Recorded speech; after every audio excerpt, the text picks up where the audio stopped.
Well, I'm sad to say it, Sportlighters, but in this episode, we are wrapping up our amazing discussion with Arian Foster. In this episode, we get to ponder with him, what is it? What is it? As well as finally talk some football. That's right, this is Sport Knowledge.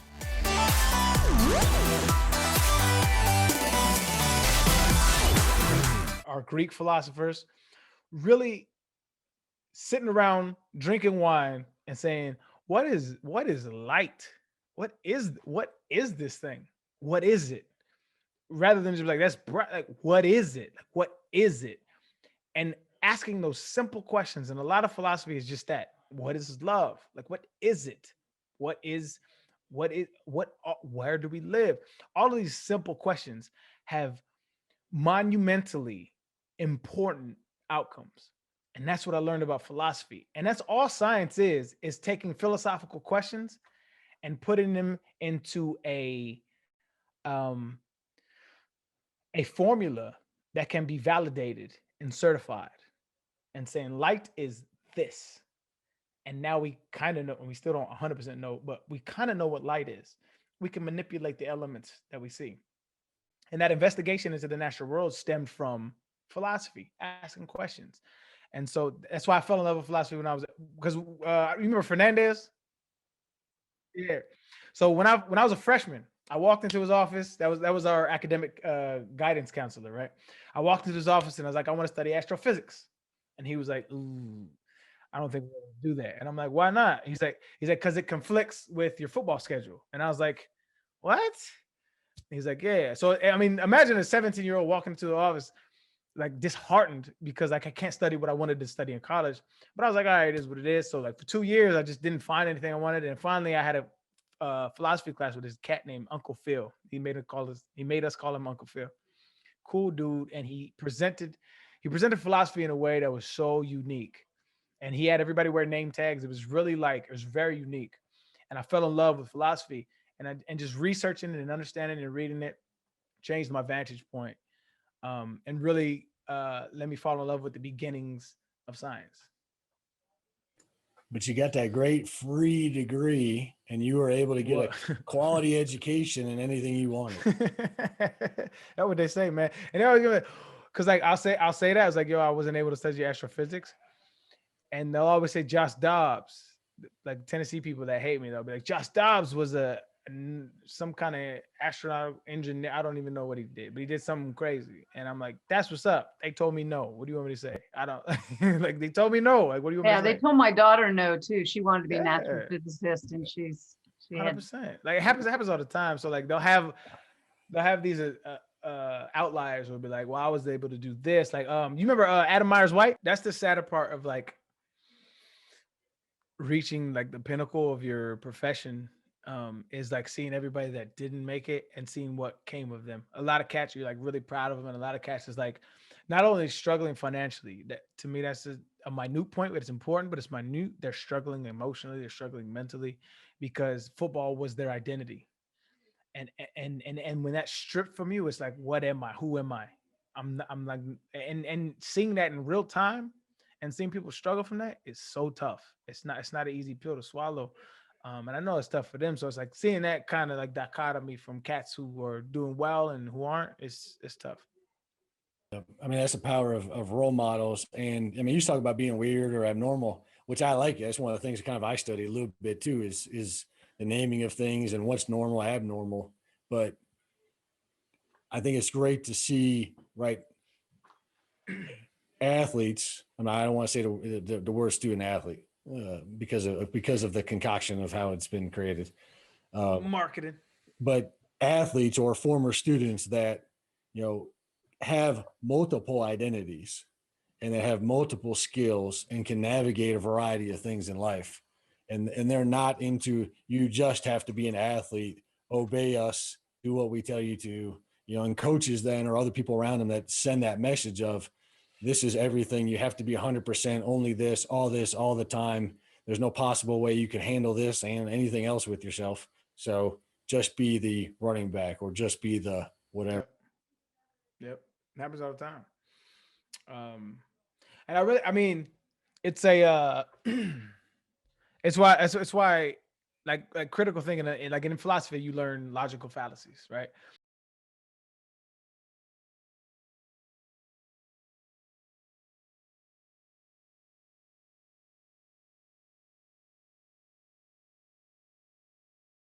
And logical fallacies to me are one of the most important things in dialogue with human beings in general, because what it's basically saying is the conclusion that you got to may be accurate, but the methodology that you used is not a reliable one in order to get any kind of true statement from, right?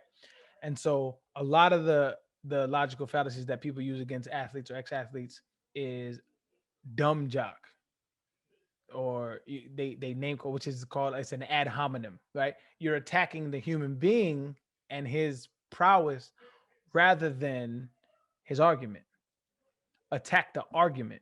And so these are the kinds of things that I mean, really, it extends past athletics. It goes to political discourse. Like if you look on Twitter, Twitter is, if you eliminated ad hominems on Twitter, you might get rid of half the tweets all time.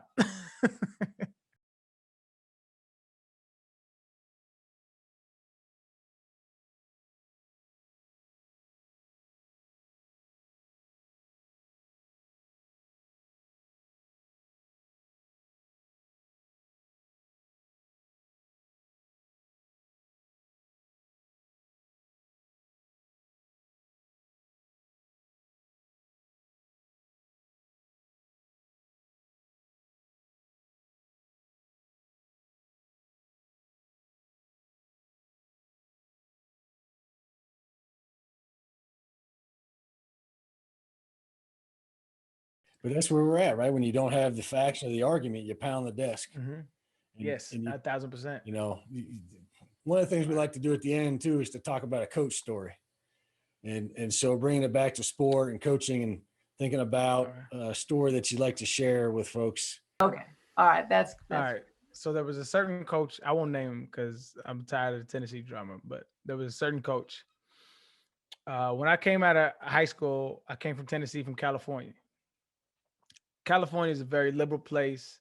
It's very loose. You talk to adults. How I grew up was like you address them however you address them, right? There was no sir or ma'am or whatever that case. That was new to me. So when I came to Tennessee, there was a coach that how it started was there's a atmosphere in coaching where if you yell at a kid, you mother, that's like discipline, it's tough love or whatever. I always looked at it like, why do you feel like you can disrespect me on this grass? But if we was like outside walking or whatever, and we were strangers, and you said that, you know I'd rough you up, and you wouldn't say that. But like in the confines of this grass, like you feel like that's okay. Like, why is that the case? I always felt like that. And so it started with a subtle like yelling at me. And I'm like, I used to say, like, you don't got to do that. Just tell me what you want me to do. I'll do it and we'll move on. Like, I'm very coachable. Just you that I'm not with that. That slowly morphed into, oh, he's mouthy. And I'm like, okay, I'm mouthy because I don't like to be disrespected as a man, right? As a young man. At the time I thought I was a man, but as a young man. And so one time he's chirping at me and I didn't hear him. And he says something and I go, huh?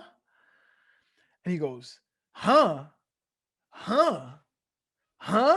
You gonna tell me, huh? He's doing all this so animated. I'm like, bro, he's on drugs. Like, that's what I'm thinking in my head. Like, he's on drugs. Like, what is wrong with cuz? And he's like, huh? Oh, that's it. I'm through with you. I'm going to the head coach. Either you're out of here or I'm out of here. I can't take it anymore. And I'm sitting there like, yo, he's drunk. There's no way he's not drunk. What just happened? And then one of his position coaches or position players that was under him comes like, he said, yo, what happened? And I was like, bro, I have no idea. He asked me something. I didn't hear him. I said, huh? And he went off. And he was like, oh, you can't say huh. I'm like, what? I was like, what do you mean? I was like, what do you mean can't say huh? He's like, oh yeah, you can't say huh, man. He's like, if you don't hear it, you have to say sir. And I'm like, man, what kind of slave shit? Sorry, what kind of slave stuff is that, bro? That's ridiculous. And he was like, yeah, man, you gotta answer with sir. Or I'm like, I'm not doing that. Like, that's weird to me. Like, you have to say sir. Like, it's the weird. It's a culture. It was a cultural difference, and to me, was a glaring fact about how some kids cannot be reached with those methods. Like, I grew up in the inner city, and it was like, you got the respect that you gave. That's how I grew up.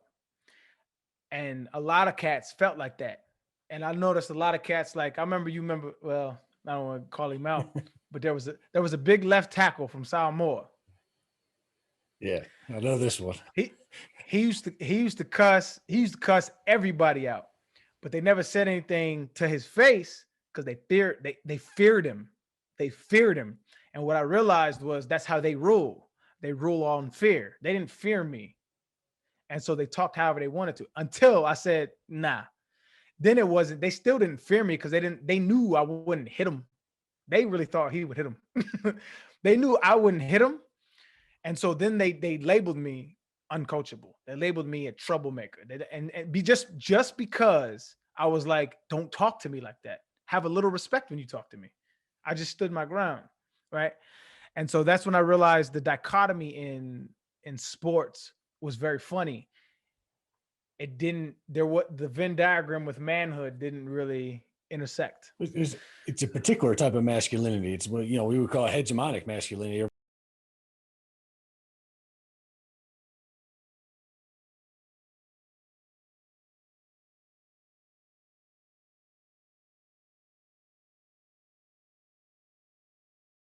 Nowadays, people might call it toxic masculinity as the kind of slang of it, but it's not about you. They want you to fear them, right? And you rule by obedience, and this whole sort of thing and that kind of thing.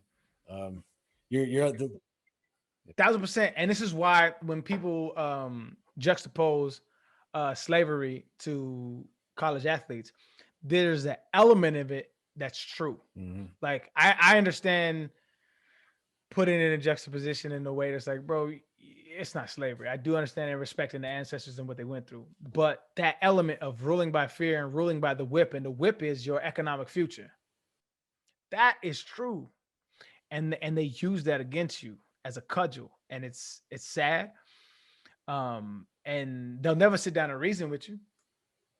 Never. I mean, even in the pros, like, they're less likely to yell at you and stuff like that, because there's like, bro, I'm making more money than you. Like, it is what it is.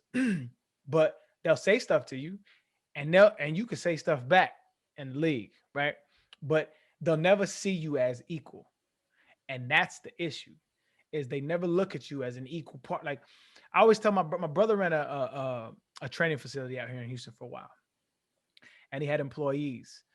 And I always used to tell him, if you want your employees to feel like they're working with you, not for you, it's a very big distinction. That changes work environment. When we're working with each other for a goal, they'll go to the end of the earth for you, because it's not just you, it's us. But if they're working for you, I'm only gonna give him what he give me. And that's a big distinction. That real quick, that left tackle was about 6'7", 350, 60 pounds. Quick. I remember we did the body composition, and he was 280 pounds of muscle, which was the most muscle we had ever had on any player. And he had hands too. Oh yeah, and he had a temper too. But you're gonna know this one. One time, because right, I'm a little bit different, and I play D3 ball, and like I'm only 5. I'm a lot different, but 5'10", 205 pounds, right? But this guy, right, was in the weight room, and he was in there one day, and I just kind of smiled at him like an idiot, right? Like, just kind of gave him like this crazy kind of like, I'm crazy, really, I'm a crazy dude smile, right? Like, and I looked up at him, right, and I said, you know what? If I were out of practice, I'd kick your ass the first day of practice. And he just kind of looked at me like, "Ah, you little, I'll flick you and be done with you." And I just kind of looked at him and just kept on giving that creepy smile. We were cool. We were cool. But yeah, they Yeah, won't mess no with him. question. Yeah. No question. So I don't want to leave you with a negative sour taste in your mouth. So a good coaching point. A good coaching point is built off of a bad coaching point. Was when I was undrafted in the NFL. My coach is Gary Kubiak. And Gary Kubiak he told you what he felt. And so when I was undrafted, we were going through that summer training camp. He treated me like dog dookie, like I was just another cat on the roster. But he recognized that I said something to me, and so they used to tell me, he's like, "Yo, if he's talking to you, if he's talking stuff to you, that means he likes you." And so he would talk stuff to me all the time, and he would say stuff to me. I was like, "Yo, there's no way this dude likes me. He's always talking ish. He's always talking stuff." And so he would just constantly be on my case, constantly. And 2010 came around. 2010 was like my breakout year. It was in the very first game. I ran for like 230 yards against the Colts, who were our arch nemesis. They had Peyton Manning, a Tennessee folk hero, right? And I scored like 3 touchdowns, like dominated the game, amazing game. I cried after the game because it was like imagine your dream being snatched from you, and then you work your way up to the point where you earned it back. It was a very emotional moment for me and my family. And so that year I was on a tear. After one of the games, and the entire time he was hard on me. I'm talking about, like, I was late for a meeting because I was up drinking late one night, enjoying my NFL life. I missed the meeting, and he sat me the first half of the game. And like the media was like, "Why would you sit the league's leading rusher during the game?" Ended up with like 160 yards. I don't know how many yards I had. A whole bunch of yards. Killed it all in the second half. About 2 or 3 games later, I mean, we didn't really have a good rapport because all I remember was like, "Yo, this dude loves talking stuff to me." He came up to me about midway through the season. He realized I was a dog. He realized I was nice. And he came up to me and said, "Hey, man." It was after one game. He said, "Hey, man." He said, "If you listen to me and you do the things that you're supposed to do, I have another running back that reminds me just of you." And he just went into the Hall of Fame. He was talking about Terrell Davis. And he said, "That could be you. Keep doing what you're doing." And to me, that was like the tough love that collegiate coaches wanted to do. Because what he did was he was browbeating me all the time, but he always had my back in meetings. And I found out subsequently that he always had my back. It's like, "No, he's the one. No, he's the one." Like my running back can't, like after I retired, like I hear all these stories about how coaches, it's like, no, he's the one. Like, it's a good kid. He's a good kid. And he was like browbeating me, but he was doing it to try to urge me in the right direction and scare me. I mean, it's not the best way to do me, right? But like it was his way. And so but after that moment, we had no more rifts, and it was all love from then. And I talked to him a lot of the times. I was like, "Yo, you changed my life. Like, you literally changed my life because I was able to retire my mother because you believed in me. I was able to do these things for my family because you believed in me." Like, that is powerful. And to me, that's what coaching should be. It's like love expressed in a way that is understood, and it's not just one way. And so that's my good coaching story. Yeah. That's the thing. You got to build them back up. You got to have some love too. You talked about it earlier too. And Meg realized it too. And she knows it from working with me, and I love my students. I love my athletes. I love all my guys that I come into contact with. Yeah. I mean, that's why we, after all these years, man, have a good rapport. Is because, like, although we might have went at it, but it was just like, I could just tell you cared. There's not a lot of people that care in that atmosphere. He tries to hide that heart, but it's there. No, never. I'm trying to think. I never got after it too many. Like I just, for me, well, not to make it about me, but one, I just don't, everything that I would read about coaching and like the type of person you wanted to be as a coach, you didn't have to just browbeat people all the time. I mean, you got to pick them up and you got to put an arm around them, or you got to talk to them about things too. But I never liked that too when I was playing. I didn't like coaches that were sarcastic and trying to be funny and comedians, or just trying to be mean spirited to you. You didn't have to do it like that. And when you look at people that you hold in high regard, like push me, but also, you're going to pick me back up and give me a hug, Yep. So It's good leadership, man. And to me, I was like, I would be a great coach, dog, because I understand. Well, I'm just saying that because, like, one, I understand the game, and like I understand a lot of, for a couple different reasons. Let me tell you real quick. I'm gonna go on my little tangent.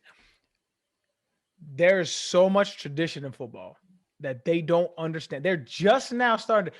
If you see how they're starting to use running backs in the NFL, they're starting to spread them out. Why are they starting to spread them out? Because they're realizing that when you match them up against linebackers, you cannot guard. Like, they're just not the same athlete caliber wise. And so I used to say that at Tennessee. I used to say that in the NFL before they started lining me up. I was like, yo, they can't guard me. They cannot guard me. And so what the NFL doesn't understand, what the coaches in general doesn't understand, is like they fall in love with systems. This is what I learned. This is what works. Rather than saying, what's my personnel? This is what Bill Belichick is great at. What's my personnel? What do they do best? Let's go with that. And they adapt. And coaches don't understand that. That's why that's why there's a coaching carousel. Is because you learn from a coach, you have a certain system. This is the way it's done. And after a while, you realize, oh, it's not working anymore. It's because you don't have the personnel for that system. So you have to be a coach. You have to adapt. You have to say, what do I have? Who does what best? Go to the running back. Say, what's your favorite run play? Go to the quarterback. What routes are you comfortable with throwing? Go to the receiver. What routes are you comfortable with running? Cultivate your system around that, because football has a culture of, this is the way it's done. This is how we do it. This is us. This is it. But the way that they the way that they talk to athletes or the players, right, is also how they talk to each other, or the fear that happens in the meeting rooms, the video rooms. You're not sitting there like you're talking about artists. Hey, let's be creative today and come up with some different plays and scripts and really disrupt this. Like, no, this is the way, this is the, no input, the reps, the sets. This is the pre-practice practice. Like, that's why every practice looks the damn exact same. Bro, point Kate, two points. Yeah. When I was in training camp, I was like year 6, year 5, year 6. And I used to tell my running back coach, I was like, dog, because like you go to individuals, right? And you go to team and you go to 9-on-7, whatever. And I'm like, dog, it would be more beneficial for every running back here if we had one period where we just sat down and stretched and we just took care of our bodies and we just relaxed. Nope, we got to run these drills. And I'm like, dog, you don't understand how this is taxing on us. And so that's how they think. They don't think like what's most beneficial. And this is what you would come in great. It would be very beneficial for your knowledge, was that understanding that the majority of sports leagues do not place any emphasis on sports science. None. Very, very little. Talking about the anatomy of the body, hydration. If we understood sports science, we wouldn't have practices like we would have. If I'm a coach, we maybe practice 1 day a week, and it's very light walkthroughs. Other thing, spend the entire time in a meeting room, going over questions, going over plays, and taking care of your body. That's it. Because I used to tell my offensive coordinator all the time, I was like, dog, I can get the playbook the day before the game and not miss an assignment. I promise you, I could. And I may be an anomaly in that sense, but the majority of cats is like, it's not rocket science, dog. He does this, I do this. You call this, he does this, I do this. It's not hard stuff. The majority of the time is just spent because that's what the tradition says. You do this, you do this, you do this, you do this, you do this. The other point, I had another point, but I'm gonna bottle in. It is what it is. There's a coach in D3. He was retired now, but John Gagliardi, I believe is pronounced his last name. But he was famous in Division III up in, I think, St. John or something in Minnesota. But they didn't hit a lot, hardly at all at practice. And they won, tons of hundreds of games. He's one of the most winning Division III coaches. But you don't hear about that. I think that's probably because of the spectacle too. Of we'd like to see people run. You got to do the Oklahoma drill, which is worthless. Yep. Horrible. And you got to do all these things just because we like the spectacle of violence and hitting each other. All right, Maggie, anything we got to wrap it up? Thank you again, Aaron, for coming with us. Thank you so much. Yeah, this was great. I hope you come back. I've got so many things I want to talk to you about. I'm here.